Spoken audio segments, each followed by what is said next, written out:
como determinar o valor recuperável de um item de ativo imobilizado e, em seguida, estabelecer ou não um lançamento de ajuste para fins de balanço patrimonial.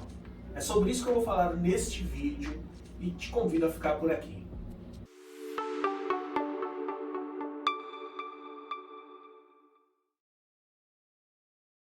Sou Alex Brito, contador, professor de contabilidade, também sou auditor independente e desde 2016 me dedico a ajudar todos que querem alcançar a aprovação no exame de suficiência do Conselho Federal de Contabilidade.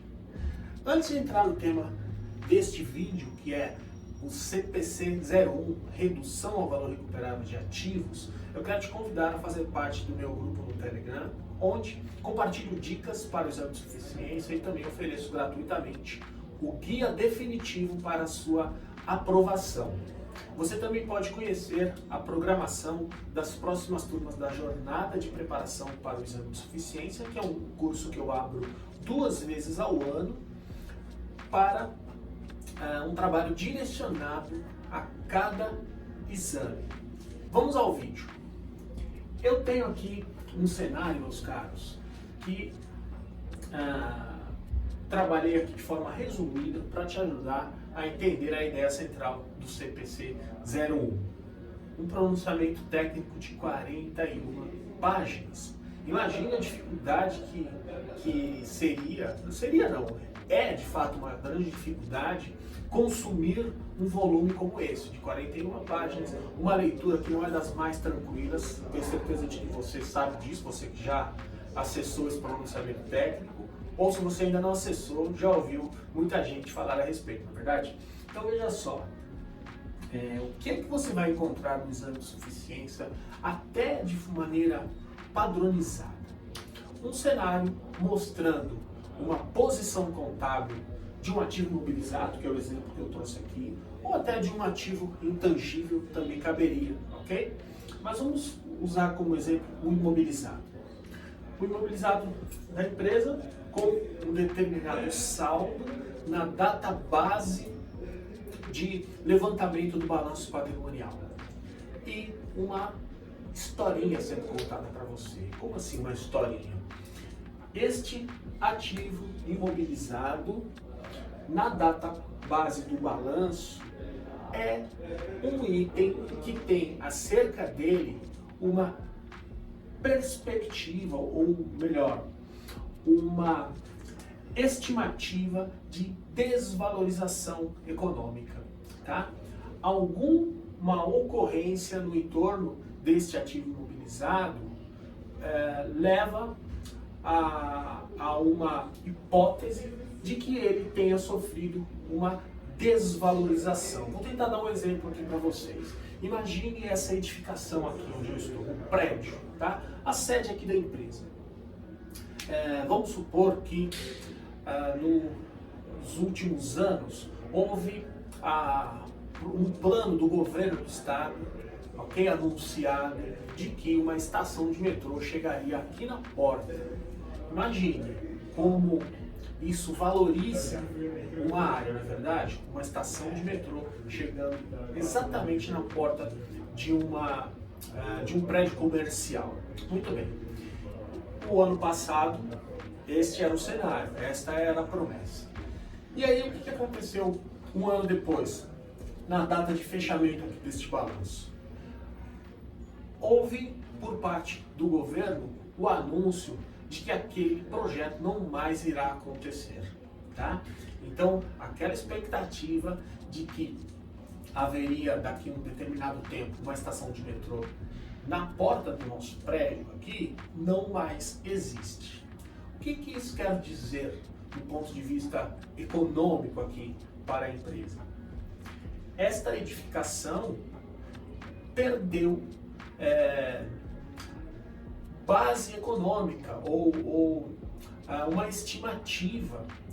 Alguém que compraria um prédio ou alugaria, por exemplo, uma sala num prédio onde havia a perspectiva da chegada de uma estação de metrô que traria clientes, etc., já não terá mais a mesma disposição de pagar pela compra ou pelo aluguel, agora que sabe que não mais haverá o metrô, ou seja, a tendência é de que a circulação de pessoas seja menor. Percebeu? Mudou ali o apetite do mercado com relação àquele prédio. Então, o que acontece? O balanço patrimonial precisa ser revisto nesse componente para sabermos se este item de imobilizado, e é uma edificação aqui, ok? Tem a mesma capacidade de geração de benefício com relação ao período anterior.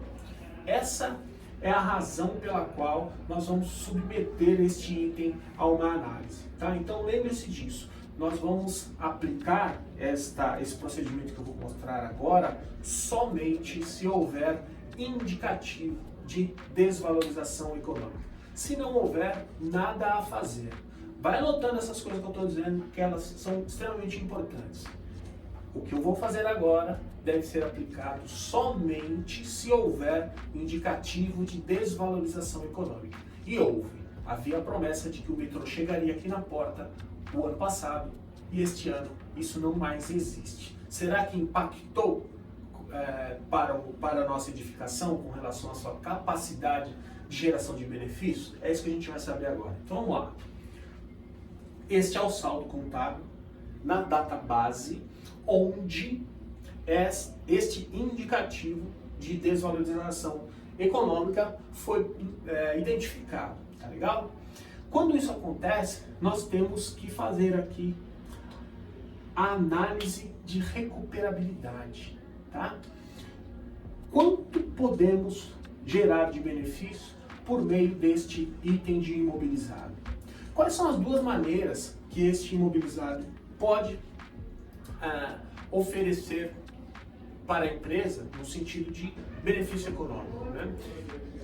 Duas formas, pela venda ou pela utilização. Então aqui nós estamos falando de uma estimativa, tá? Estimativa. Essa estimativa, vou repetir, essa estimativa está sendo levantada porque o nosso bem aqui imobilizado teve acerca dele um indicativo de desvalorização econômica. E aí a gente precisa confirmar se tem a desvalorização econômica aqui materializada ou não. Então vamos lá.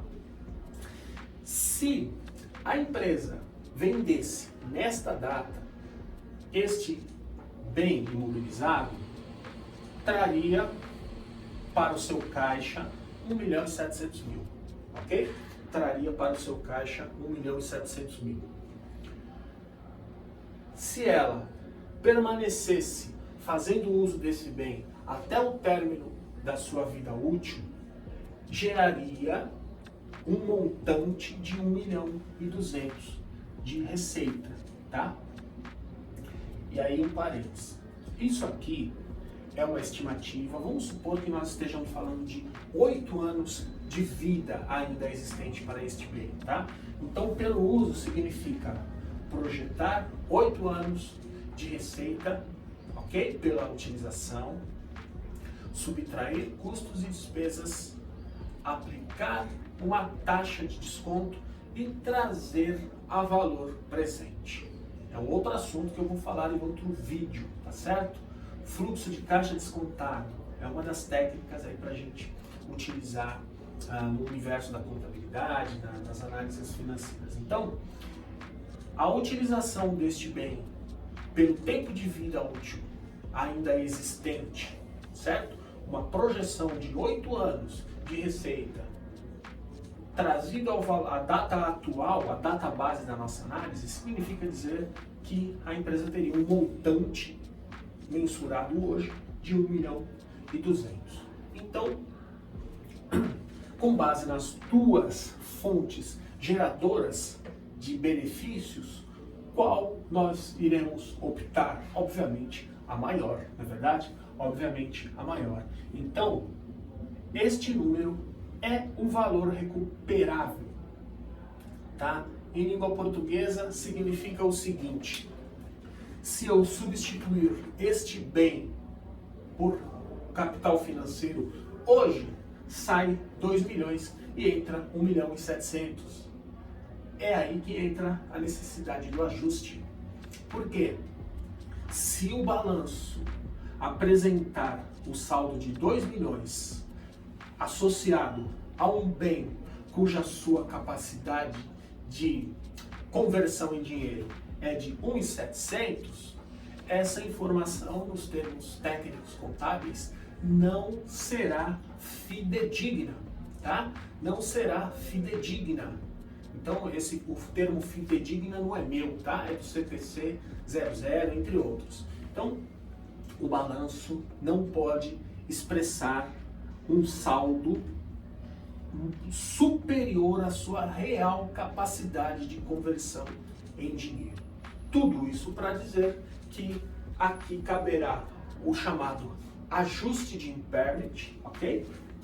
Ajuste de impairment e o imobilizado, um ajuste de 300 mil, obviamente, e o imobilizado ajustado, tá? Eu vou colocar ajustado só para distinguir um momento de outro.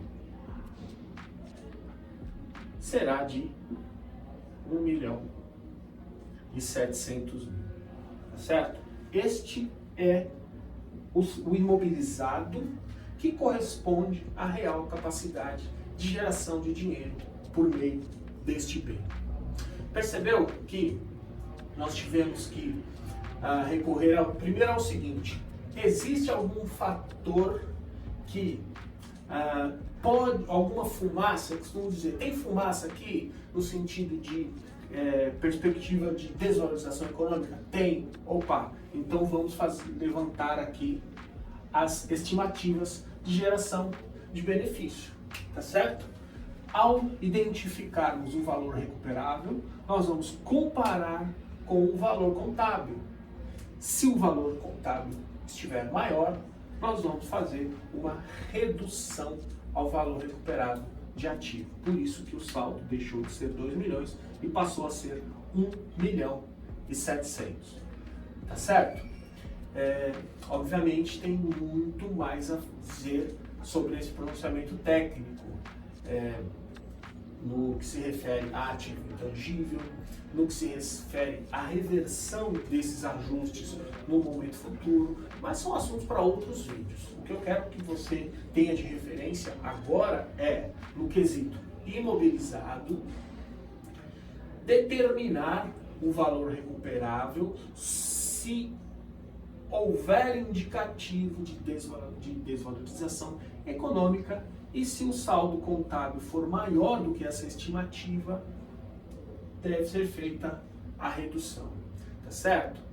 São 41 páginas de um pronunciamento técnico, onde conseguimos aqui reduzir a alguns números e a algum exemplo que você poderá rever esse vídeo. Aliás, eu recomendo que você veja, reveja, treine, pratique, porque essa base vai resolver a sua vida em determinadas questões do exame de suficiência, tenha certeza disso. Tá legal? Então, eu espero ter te ajudado com este assunto minimamente. Espero que você compartilhe com alguém do seu relacionamento. Você conhece pelo menos uma pessoa que pode se beneficiar com este conteúdo, tá legal? E quero te encontrar aqui no próximo vídeo. Forte abraço e vamos em frente, vem muita coisa por aí.